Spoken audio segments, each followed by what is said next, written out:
একইভাবে আমরা দেখেছিলাম আর্মির একদল জুনিয়র অফিসার ৩৫ জুলাই এবং ৩৬ জুলাইতে মিরপুর এবং উত্তরায় আন্দোলনরত ভাই বোনদেরকে আমাদের সহায়তা করেছিল।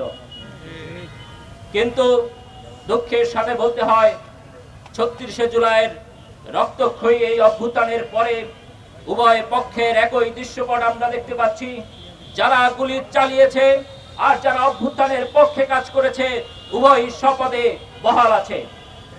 এমনকি যাদের বিরুদ্ধে সুস্পষ্ট আইন লঙ্ঘনের অভিযোগ রয়েছে, গুলি ছোড়ার অভিযোগ রয়েছে, তাদেরকে স্বপদে বহাল রাখা হয়েছে। এমনকি যাদের বিরুদ্ধে শেষ পর্যন্ত আদালত গ্রেফতারের পরোয়ানা জারি করেছে, শোনা যাচ্ছে রাষ্ট্রের মদদে তাদের বিভিন্ন দেশে পালিয়ে যাওয়ার সুযোগ করে দেওয়া হচ্ছে। আমরা আপনাদের জ্ঞাতার্থে বলতে চাই, পৃথিবীর ইতিহাসে যখনই অভ্যুত্থান হয়, ওই অভ্যুত্থানের বিপরীতে যে সকল সেনা সদস্য দাঁড়ায় তাদেরকে স্পেশাল কোর্টে বিচারের মুখোমুখি হতে হয়। কিন্তু বাংলাদেশে এখন পর্যন্ত কোনো বিশেষ আদালত গঠন করা হয় নাই।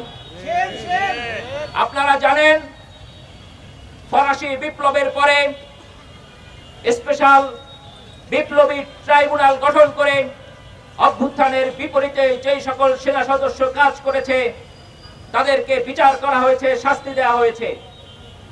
আপনারা জানেন, অক্টোবর বিপ্লবের পরে রাশিয়ায় রেড ফ্রন্টিয়ার কমিটি গঠন করে অভ্যুত্থান বা বিপ্লবের বিপরীতে যেই সকল সেনা সদস্য অবস্থান গ্রহণ করেছিল তাদেরকে বিচারের মুখোমুখি করা হয়েছে এবং শাস্তি দেওয়া হয়েছে।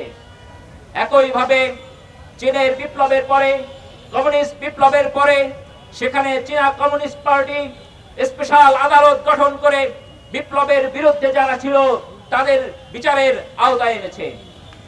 সর্বশেষ বলতে চাই, আমাদের বাংলাদেশ স্বাধীন হওয়ার পরে 1972 সালে রাষ্ট্রপতির আদেশ দ্বারা একটি আইন গঠন করে আমাদের স্বাধীনতার বিপক্ষে যেই সকল মানুষ অংশগ্রহণ করেছে, ভূমিকা পালন করেছে, আমাদের স্বাধীনতার বিপক্ষে যারা অস্ত্র ধরেছে তাদেরকে বিচারের আওতায় আনা হয়েছিল এবং প্রায় 37,000 এই দুষ্কৃতিকারীকে গ্রেফতার করা হয়েছিল।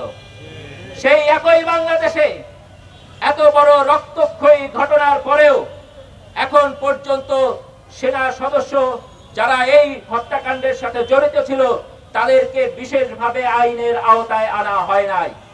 যেই দুই একজনকে গ্রেফতার করা হয়েছে তাদেরকে মূলত আমাদের এয়ারপোর্ট থেকে কিংবা সীমান্ত থেকে পালানোর সময় জনগণ ধরে তারপর আইনের হাতে সোপর্ট করেছে। কিন্তু এদেশের আইন শৃঙ্খলা বাহিনী কিংবা সরকার কোন যথাযথ পদক্ষেপ এখন পর্যন্ত গ্রহণ করে নাই।